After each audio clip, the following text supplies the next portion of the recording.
Hey, it's Raj from 3CB. Brooklyn Nets superstar Kevin Durant, KD, continues to work his way back from a right Achilles tendon rupture that he suffered last June in Game 5 of the NBA Finals. However, with the NBA restart now officially approved for July 31st in Orlando, the question becomes, is it worth it for him to come back this season?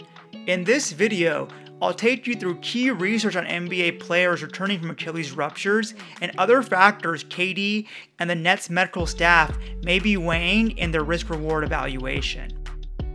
According to the latest high-level research on NBA players, the average return to play (RTP) is 10 months. In recent NBA history, the longest RTP from Achilles rupture was 12 months for DeMarcus Cousins.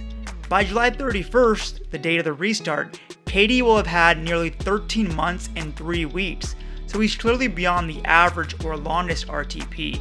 However, time isn't the sole or even primary factor that goes into the risk-reward decision-making calculation.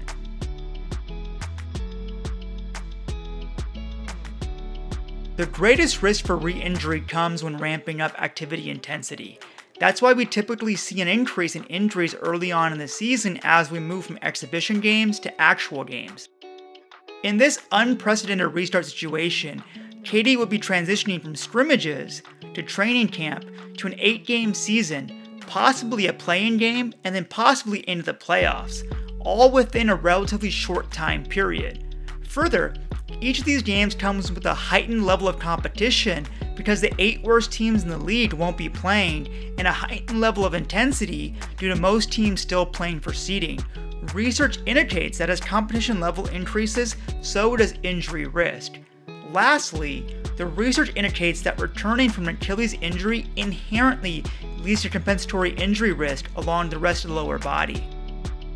A prime cautionary tale for each of these factors is DeMarcus Cousins, who even though he took a year to return and had 3 months prior to the playoffs to ease back in with the Warriors during the regular season, he still ended up suffering a partial left quad tear as the intensity level picked up during the first round.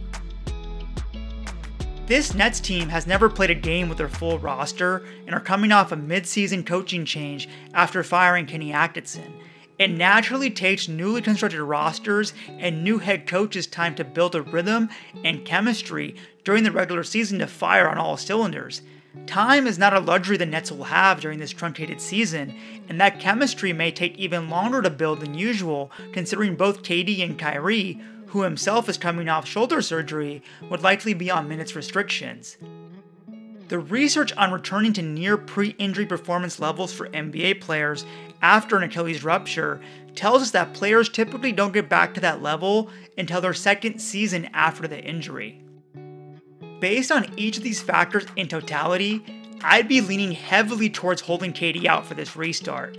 Even though he's had more time to rehab and recover, there's no way to replicate in-game intensity outside of actual games. And these games will be even more competitive and intense than usual, and he'll have to go through multiple ramp-up, increased injury risk periods in relatively quick succession. Further, research indicates that KD likely won't be near his pre-injury self until Season 2, and this Nets team will have to coalesce essentially on the fly, which never bodes well for success anyways. Even if this was a normal season, I'd highly caution against dropping KD into the tail end of a playoff race heading into the playoffs. Then you factor in all these unique issues and a shorter offseason after this restart, with next season allegedly beginning in early December, and the risk-reward just doesn't make sense to me. That's a wrap for this video. Thanks for watching. My goal is to provide you with in-depth, evidence-based, narrative-free analysis, and you can always find me on IG and Twitter at 3CB Performance. Please take care of yourselves and follow the appropriate precautions to limit your exposure to and spread of COVID-19.